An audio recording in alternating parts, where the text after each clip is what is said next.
Your daily dose of sports talk is here. Highlights, interviews, and analysis. From the entertainment capital of the world, SportsWrap with Jason Page starts now.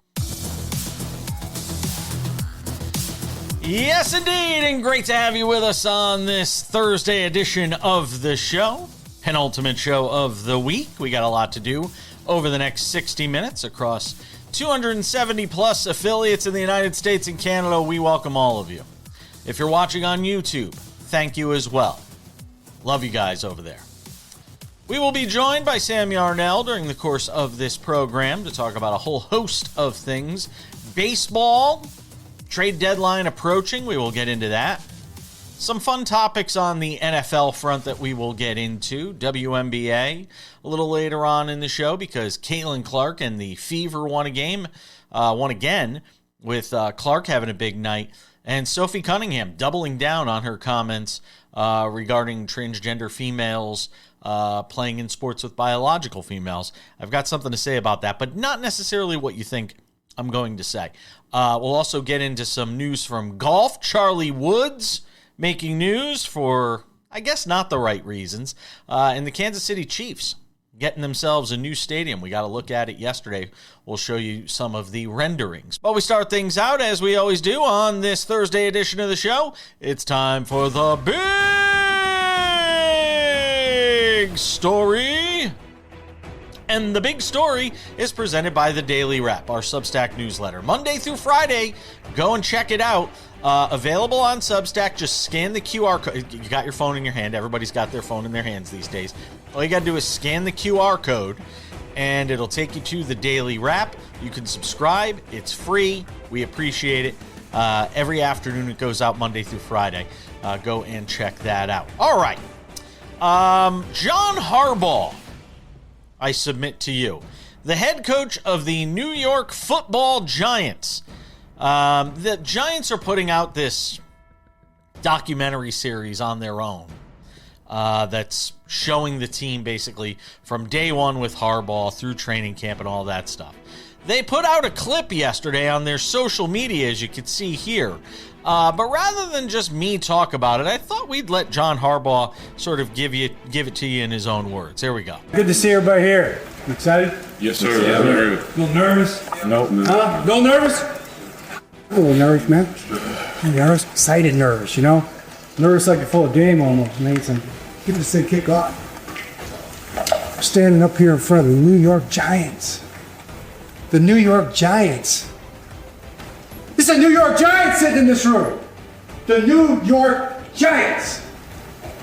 Wow, it's an honor. It's an honor to stand in front of this room right now. And I know those coaches back there feel the same way, right, coaches? Certainly, yeah. It's an honor, man. We've been working, haven't we? We've been working early and we were late getting ready for today. Today. Sitting in this chair, in this seat, getting to work. Getting started, our beginning, because this is where it all begins, together. Okay, let me tell you, man. If there was ever the antithesis of a group of guys that looked ready to run through a wall for their head coach, that was it. I don't know. I don't get it. I'm not sure why the players weren't more enthusiastic. I don't know why John Harbaugh felt the need to remind himself that he was the head coach of the New York Giants multiple times. Maybe he's getting up in age. Maybe there's some senility issues there. There is no coach in this league with more pressure on him for the upcoming season than John Harbaugh. Make no mistake about it. $100 million, 5-year deal, answers only to the owner, skips over Joe Shane, who still somehow remains the GM of that team, even though he's been completely neutered. It's going to be fascinating to watch how this Giants thing comes together this season, because there's a lot of hate coming for the New York Giants this year. There's a lot of people that are hoping they don't succeed for various reasons, whether it's Cam Scatterbo acting like a goofball all the time, The whole Jackson Dart thing in the offseason with President Trump, rightly or wrongly, people judging based on that. The president advocating so strongly for John Harbaugh. Remember, keep politics out of sports. Unless it's John Harbaugh getting a job, or unless it's Live Golf, or unless it's Shut Up and Dribble, or unless you get my point. John Harbaugh's got a lot of pressure on him. We'll see how he does. More from the NFL. This is the Cheetah. Tyreek Hill trying to get himself back into the league. What's he, 32, 33? Coming off that catastrophic knee injury with the Dolphins last season. Look, you could say whatever you want about Tyreek Hill, but I will say this. A guy that's made, I don't know, roughly $150 million in his NFL career, he doesn't need to play anymore. And it takes something you have to be wired differently to go through what he went through, have the kind of catastrophic injury he did, and still want to play a game that is as physical as the NFL. This was him working out yesterday. Timeline looking real good right now, man. Oh my God. I'm feeling different, dog. It's another beautiful day in Miami, huh? Where it's raining with no clouds.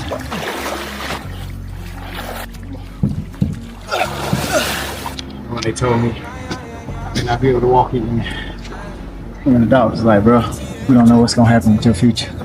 And now look at me. That's good. Felt good. Oh yeah. So it's about 10 months after doing 2 surgeries. My left leg is the one that I injured. I have no power in my left leg at all, so I'm trying to regain all the power back in my left leg. But it's one day at a time. So there you go. That's the story. 10 months later, has no power in his left leg.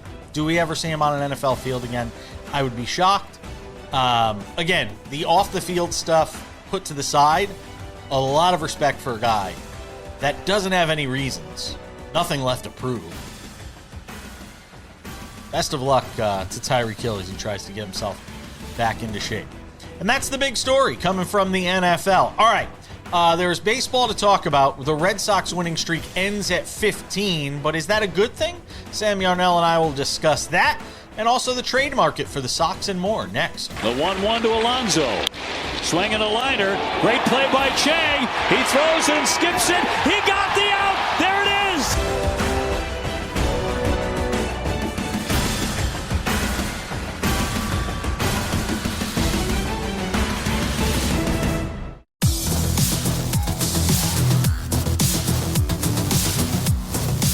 Welcome back to the show. I've had my say in the big story. Now let's say hello to Sam Yarnell. Oh, look at him. He's got his Bills gear on.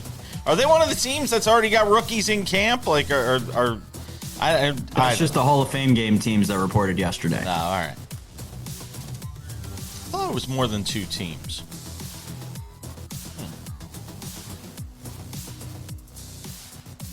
We'll do some NFL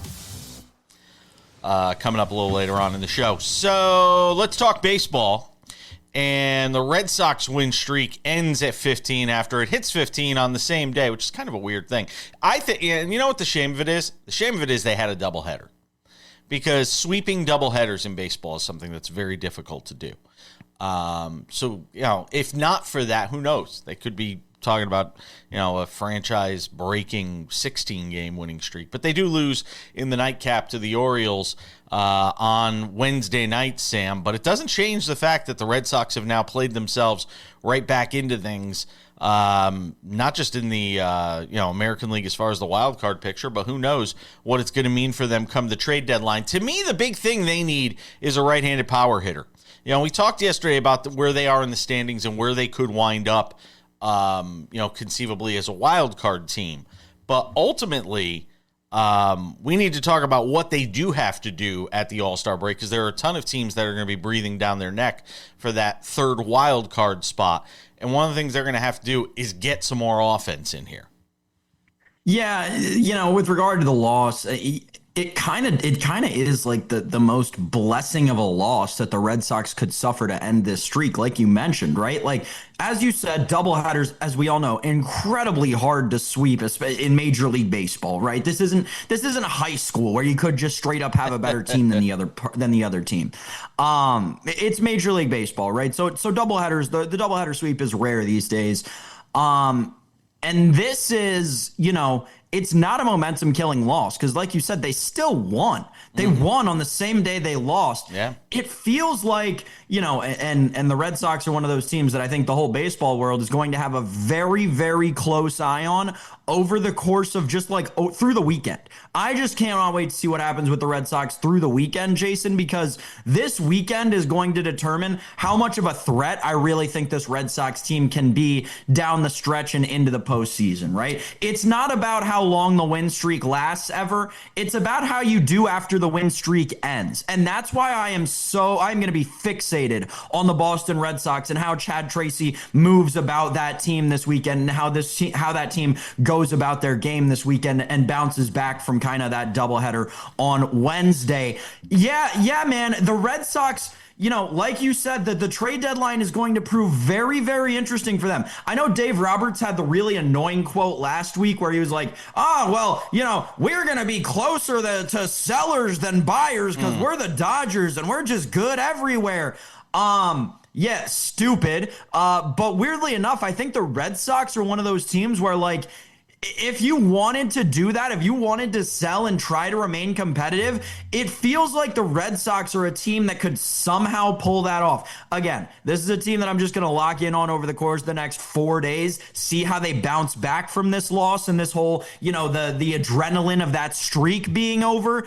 But Jason, the next month is going to be fascinating in the American League with these 3 American League East teams all vying for a playoff spot. Well, look, the problem is right now, the asking prices are still too high.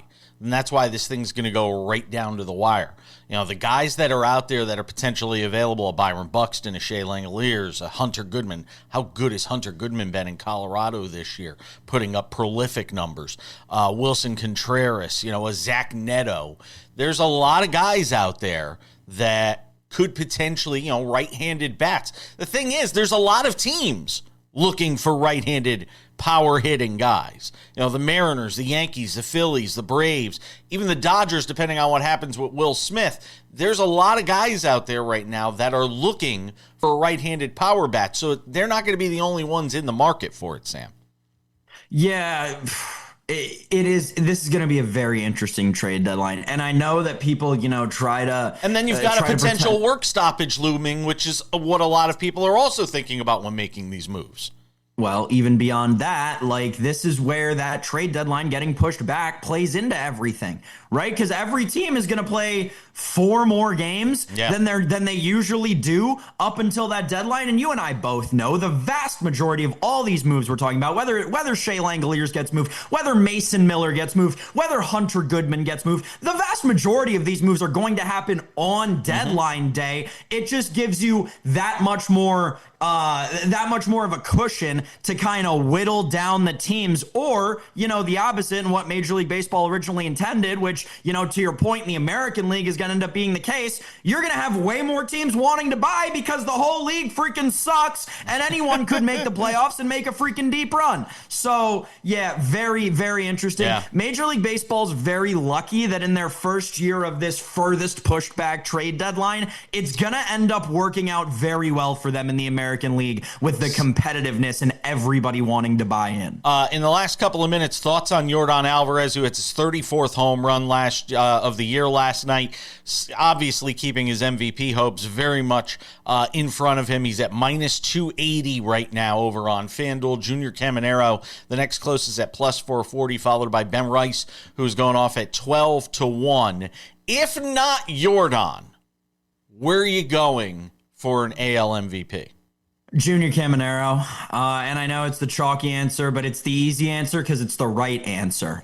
Because you think about it, right? What does the competition come down to? Well, Nick Kurtz is at this point on the injured list, right? Nick Kurtz is not playing games right now for the Athletics. Yeah, he'll come back very, very shortly. Like, I think he's supposed to come back by this weekend, but still, who knows what he's going to come back like, right? So the Nick Kurtz thing, I can't play. And the fact of the matter is, I think the Rays are going to win that division, and I don't think that if you're looking at two guys in Junior Caminero and Ben Rice, who are numbers wise, even if they are pretty similar by the end of the season, which Ben Rice still has some ground to make up in that area, right? If the Rays finish better than the Yankees, which I do think they will, there's no way the voters are going to look at two guys who have basically the same stats and go, yeah, give me the guy whose team finished worse. That's why I'd go with Caminero if you forced me to not take Yordan. But I've been on the Yordan train for months at this point, since the Astros were horrible. Yeah. Yordan is the best player in the American League this year. It's not close. Yeah, his offensive production has been fantastic. And I also think there is and whether this is fair or not, I think there is a sense of he's owed one because he has been one of those types of MVP caliber players for years, but injuries have kind of derailed any hopes of him being an MVP. He has been an MVP caliber player who just hasn't been on the field enough because of injuries. And I think because of that, too, he's going to wind up being an MVP. We've got some football to talk about. We'll do it next.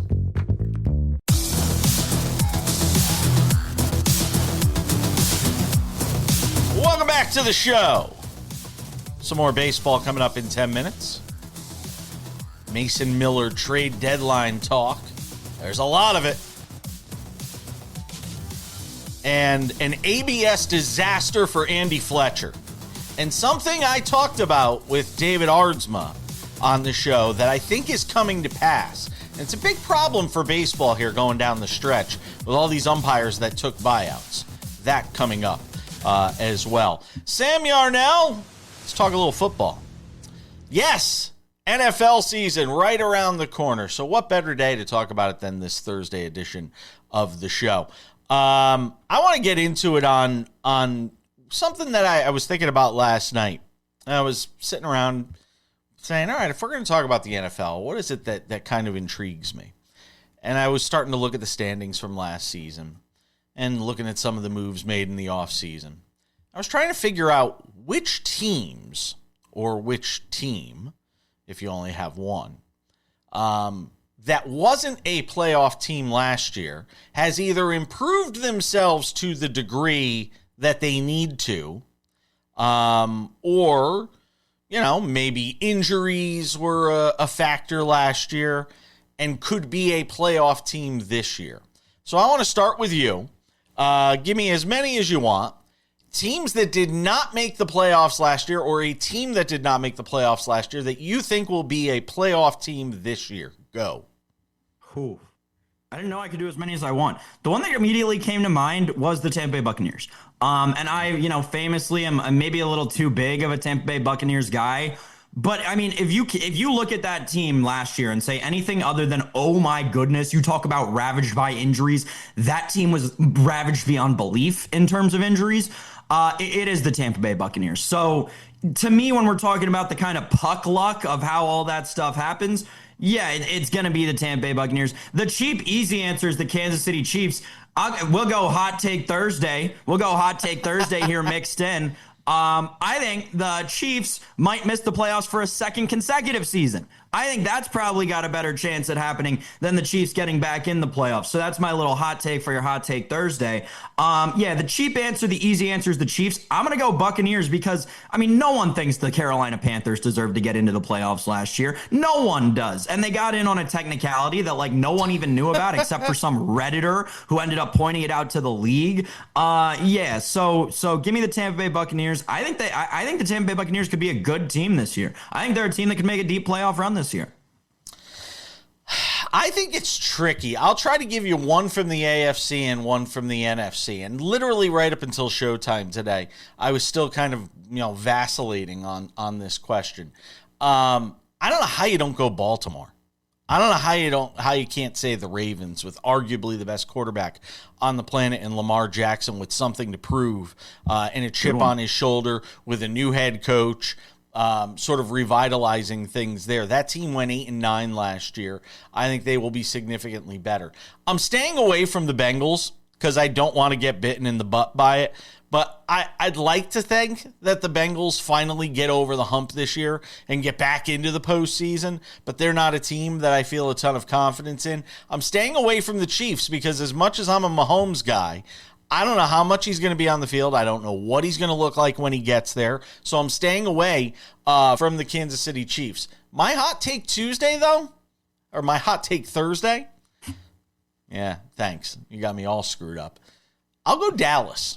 How about the Dallas Cowboys to make the playoffs this year? You know, I think they've improved that defense to a degree. I think that, you know, they were close, a lot closer than people realized last year when they sort of made a run. They wound up 7-9-1. They did wind up actually having the second best record in the NFC East, despite it being a horrible division. I know a lot of people, the glam pick is the Giants. By the way, did you see the video of John Harbaugh talking to that team yesterday? Boy, talk about the antithesis of a group of guys that want to run through a wall for their head coach. If there was ever, Cam Scattaboo would, just so he could bang his head against the wall multiple times and look like an idiot. But other than that, I didn't see a group of guys that looked like they wanted to run through a wall for their head coach, Sam. No, that was not inspiring. That was a tough look. It was straight up. That was not fun. With the only thing that is going to work against your Dallas thing, and I think it is a good look because the NFC East is going to be a disaster class this year. Especially with what's going on in Philadelphia. But I think to the Dallas point, the only thing that could work against you is Dak Prescott famously, if you look through his statistics over the course of his career, it's good year. After a certain point, it's literally good year, bad year, good year, bad year, good year, bad year. And last year was the good year. So if history repeats itself, this could be a bad year for Dak Prescott, which would make the NFC East even worse and even more chaotic, which I would be here for. I think the NFC East winner, man, we're throwing hot takes out all over the place. I think the NFC East winner may win less than 10 games. I don't think that's a crazy hot take. I don't think that's a crazy hot take at all. By the way, Dallas to make the playoffs right now over on FanDuel is minus 104. Ooh. Talk about a number that's generated to get action. I mean, putting Dallas at minus 104 is guaranteed to get action. That their make the playoffs number is minus 104. Their miss the playoffs number, as you could probably figure out, is minus 112. So the Giants, by the way, to make the playoffs this year are, let's see here, plus 265. They have the second longest odds in the NFC. The only team with longer odds is Arizona at plus 2,000. If you want to take a flyer on somebody. No? Maybe? Those odds sound about How about right. Minnesota? Talk about one that's difficult to... No, I mean, but I'm saying they're difficult to figure out. I think I really do think they're a coin. I mean, they're plus 156 to make the playoffs this year. Oh, what's the no? What's the no? I might have to bet the no. I might have to lay the juice on the no. Are you kidding me? Minus 186. Minus 186. I might lay minus 186 on them not to make the playoffs. Are you kidding me? They're in arguably the best division in football talent-wise. They have a coach who seems like the game might already be starting to pass him by, and their quarterback room is currently J.J. McCarthy and Kyler Murray. Dude, yes, I would lay it on the Vikings to miss the playoffs. What are we doing here? Sam Yarnell enthusiastically running to the window to place his no bet on the Minnesota Vikings. All right, we will revisit this next week because on the show next week, I want to do teams that made the playoffs that are unlikely to make the playoffs this year. We'll do that next week on the show. When we come back, more on baseball. Don't go anywhere, including Mason Miller and a day to forget for Andy Fletcher. It's next.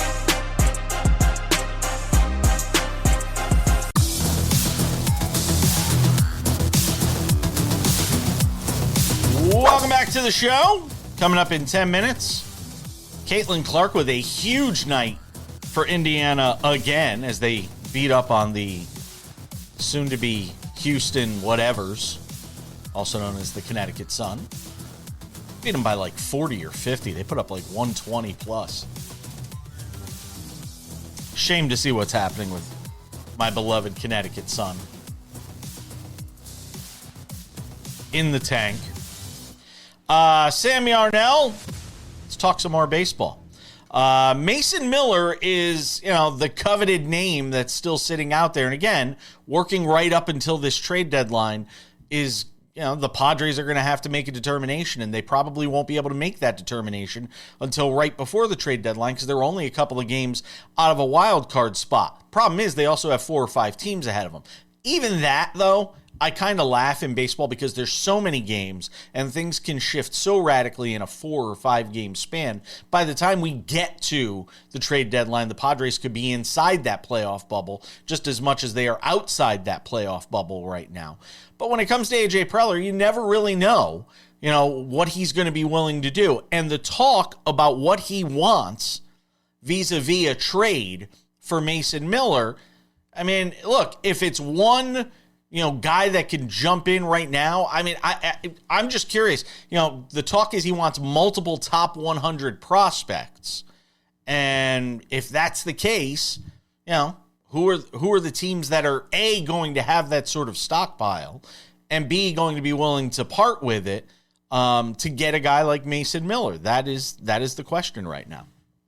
Yeah, the bigger problem is the teams that have that prospect-wise are already fine on the closer position. They don't need to go out and use those prospects to get a closer. This is a weird situation because there are so many things that could happen, right? The Padres they could sell on Mason Miller and still be a competitive baseball team. That is a realistic thing. I've also heard that they're trying to get major league starting pitching. Yeah, makes a lot of sense. If I were trading Mason Miller, I'd want guys who are good in the major leagues right now, too. The problem is the teams who have major league starting pitching to sell don't need a closer, right? Tigers selling obviously the best starter in Major League Baseball, right? Don't need a closer, right? They have no reason to need a closer. They would have no one to get to that closer if they sell on Tarek Skubal. They're not going to be competitive, right? Angels, right? Reed Detmers is going to be one of the hottest pitchers dealt at this deadline, right? Do the Angels need a closer? No, they're going to win 70 games this year. They don't need a closer. Like the teams that actually have the starting pitching that the Padres are really going to want, those teams have no need for Mason Miller. So that's where this all becomes very, very interesting.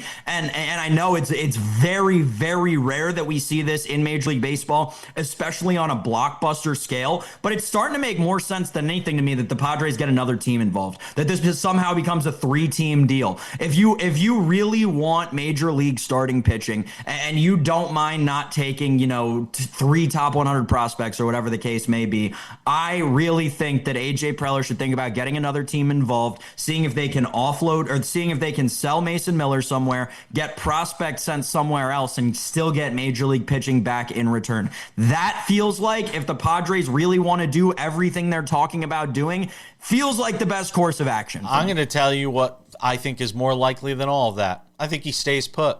I don't think there's a rush. I don't think there's a rush for them to trade him. They have him under their thumb for another, few years of arbitration eligible. There's not going to be a rush to trade. I don't think there's a rush to trade him if the right deal isn't sitting out there and you're the Padres. You don't have to do this in sort of the way that, a team like the Tigers, who have a guy like Skubal who's going to be a free agent at the end of the year, or some of these other teams who have guys that either are going to be free agents or for whatever reason make a lot of money. I don't think they have to do that. So I don't think they're going to trade him.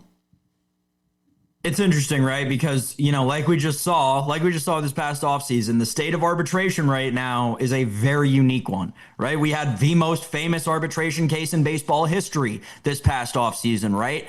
I would bet you that if Mason Miller, or I should say when Mason Miller hits arbitration, I believe his first arbitration season is this year, that is going to be an incredibly followed hearing. There are going to be a lot of people who follow what the best closer in baseball commands in arbitration. So again, and I know that it's club control, and club control is one of those buzzwords that over the course of the last 10 years, people have gotten very, very attached to in trade talks. I got news for you, folks. Look around the league. People are starting to buy out arbitration left and right. It is a different arbitration world we live in. It is not the same value. The Padres have to get off of Mason Miller, especially with their history of moves. If they want to remain competitive, that's fine, but they need to get off Mason Miller before this offseason hits. Andy Fletcher had a day to forget yesterday between the Mets and the Braves. He missed like 15 calls, it felt like, in this game. Every other pitch, it was the batter is challenging the ruling, the catcher is challenging the ruling, and it felt like he was wrong on all of them. And kudos to my cousin, Dominic, who texted me yesterday. He said, is there any other job in the world where you literally have to call out the fact that you're wrong on yourself as many times as Andy Fletcher had to call himself out yesterday on the fact that he was wrong behind home plate? And he's one of those guys that got these buyouts and is going to be retiring at the end of the year. And I called it out to David Ardsma maybe 2 weeks ago on the show when I said, a lot of these umpires now, they could say, I don't have to give an F. Because I'm done at the end of the year anyway. And with only 2 challenges in your bag and having to be judicious with how you use them, unless you're Andy Pages of the Dodgers, it's kind of tricky for a lot of these teams, Sam, that have these umpires calling games that are retiring at the end of the year. Yeah, you're going to see this happen a lot more. There's going to be a lot more egregiousness. Andy Fletcher's one of those guys, though. He never really made it as an MLB umpire. No, certainly did not. Sam Yarnell, we will see you next week. We are back with some talk on the WNBA next.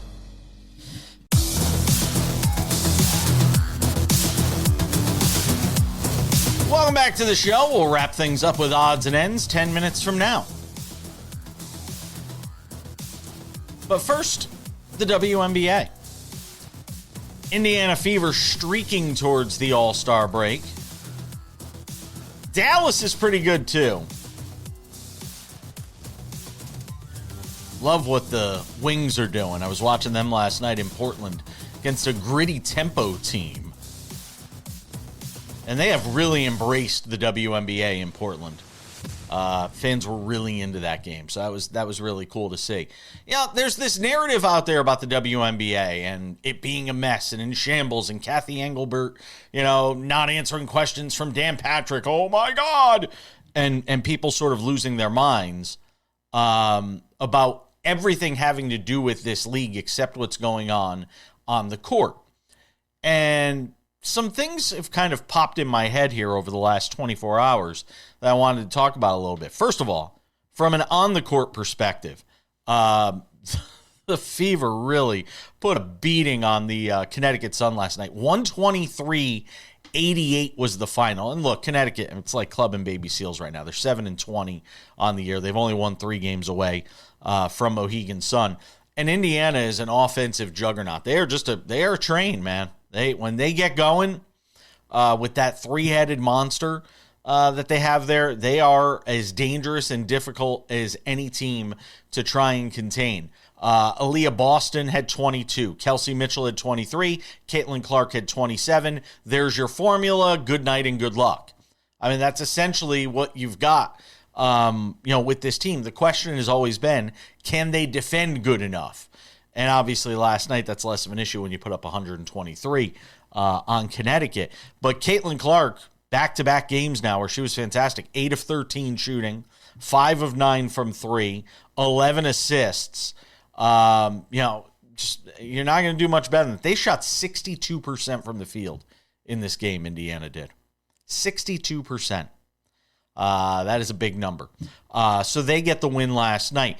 But, I want to kind of double back on something we talked about yesterday in the big story, which was this story involving Sophie Cunningham and her conversation with an ESPN reporter and this big cover story that's been out there with her weighing in on the issue of transgender females taking part in sports with biological females. And I was thinking about it a little bit last night as word came down that she had basically doubled down on these comments. And I'm not going to go and replay everything she said because, I mean, it's regurgitating a lot of the same stuff. And I just think there's a lot of ignorance on this issue of transgender athletes in sports and people trying to simplify something that is not simple. And it might be simple to you if you don't try to see it through the eyes of somebody that is transgender. But for people in the transgender community and for those trying to legislate how to incorporate transgender folks inside sports, it is a very complicated issue that goes beyond, well, it's men and women's locker rooms, or it's, boys playing in girls' sports. It's more complicated than that in many instances. And it does need to be looked at and studied on a case-by-case basis. But I made my point on that yesterday. You can go to the YouTube channel, SportsWrap.tv as well, and see my comments on this. But the bigger point that I want to get to on Sophie Cunningham is this. And there's people calling for her to be suspended and sanctioned and fined and all of this. And I don't know what the league's going to do in that regard, because they're going to say, that it's transphobic. I don't know that it's transphobic. I just think it's ignorant. I just think it's, and I don't know if it's willful ignorance, which is much more dangerous, or just innocent ignorance. But push that aside just for a second and talk about it from a purely corporate business league standpoint. You are approaching the WNBA All-Star Game. Your All-Star Weekend should be a huge showcase for the league. You've got ratings higher than they've ever been for this league. Despite the fact that all the people out there in conservative WNBA media and social media that are all out there saying, oh, see, look what they're doing to Caitlin Clark and nobody's going to watch and the league is struggling. They've never had higher numbers than they just had when the Liberty and Fever played over the weekend on Saturday on CBS. Averaged 2.57 million viewers, almost 2.6 million viewers. The broadcast peaked at almost 3.1 million viewers. Second most watched WNBA game on any network since 2000. And it's not a one-off, because earlier, the Fever Liberty matchup this year in June drew over 2.5 million viewers on CBS. So people are watching. So if I'm Kathy Engelbert, I'm not thinking about, hey, do I want to fine or suspend Sophie Cunningham? What I'm trying to do is just shut up. Stop casting a shadow on our big weekend coming up. Like, you got to talk about this now. You couldn't have talked about this 2 weeks from now. You couldn't have decided to make this your stance and your big issue that you want to talk about, women's sports and all this stuff. You couldn't do that 2 weeks from now, when we're out of the WNBA All-Star Game, because right now this league wants to celebrate what's going on in the WNBA. And it's hard to do that when every headline for the last 3 days has essentially been Sophie Cunningham said ... I'm not saying that she doesn't have free speech and all of that, but from a business standpoint, you don't want Sophie Cunningham weighing in on this anymore. Okay, you made your point. Right or wrong, no matter where you stand on it, you made your point. Now let's get back to basketball on some level that doesn't involve talking about this. Got your marquee game coming up this weekend. You want to showcase the league. And you got Sophie Cunningham talking about transgender athletes in sports. Odds and ends are next.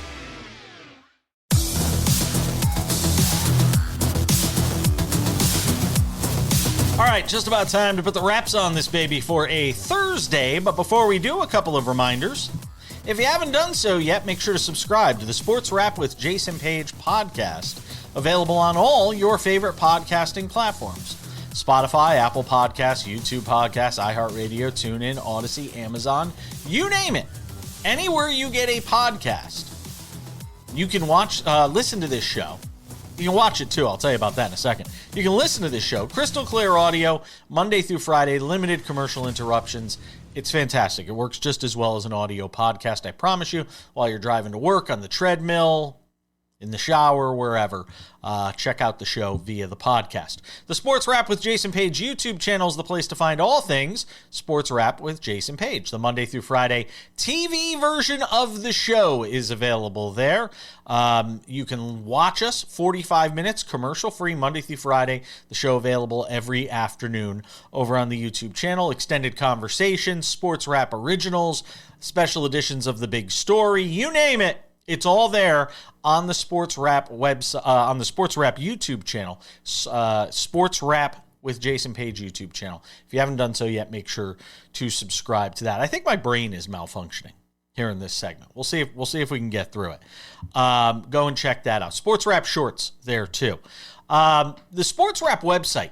If you haven't checked this out yet, this is the place to find everything I just mentioned and more.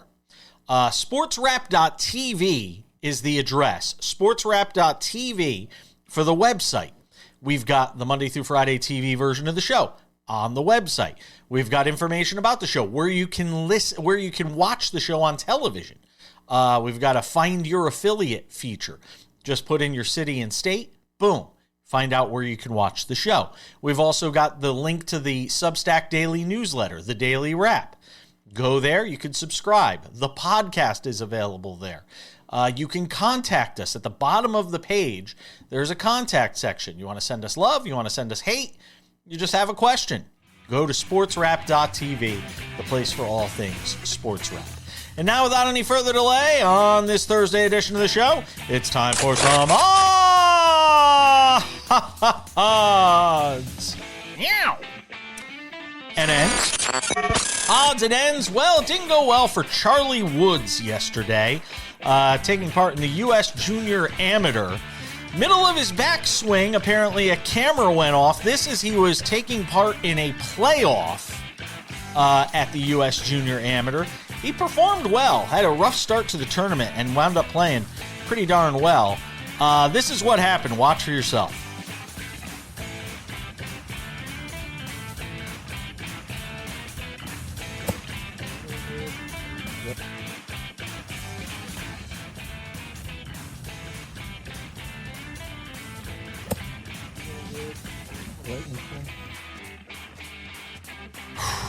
In his backswing, U.S. Junior Amateur, somebody's camera click goes off. You can hear it like an iPhone click.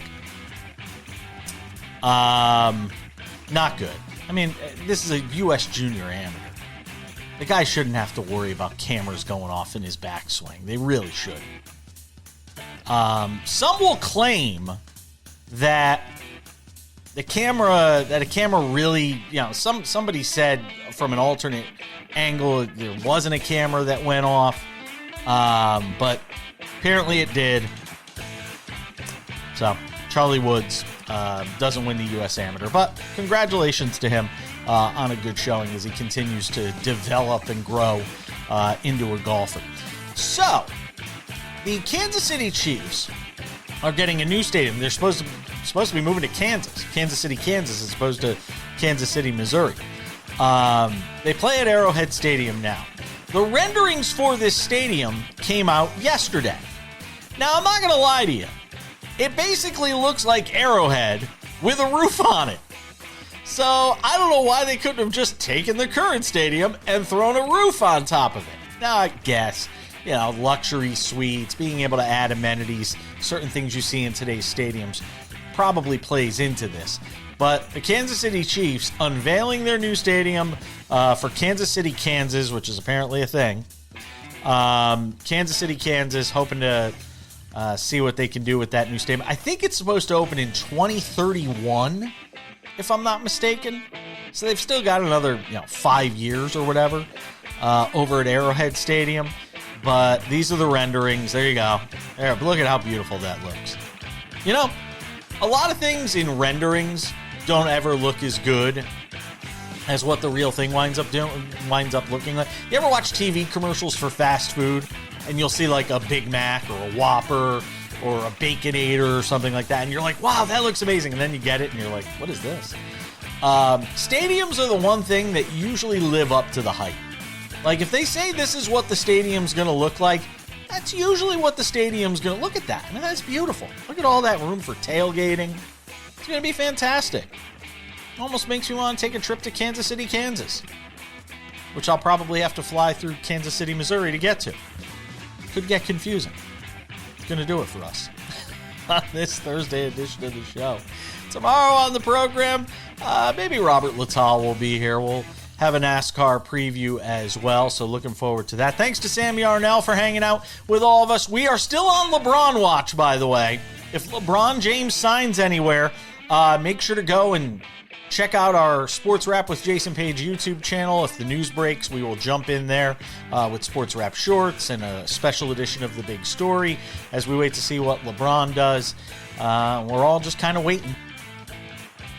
There's odds out there. You can go and bet on it. We'll see where he winds up. Until Friday, that does it for us. I'm Jason Page. That's SportsWrap. We'll see you later.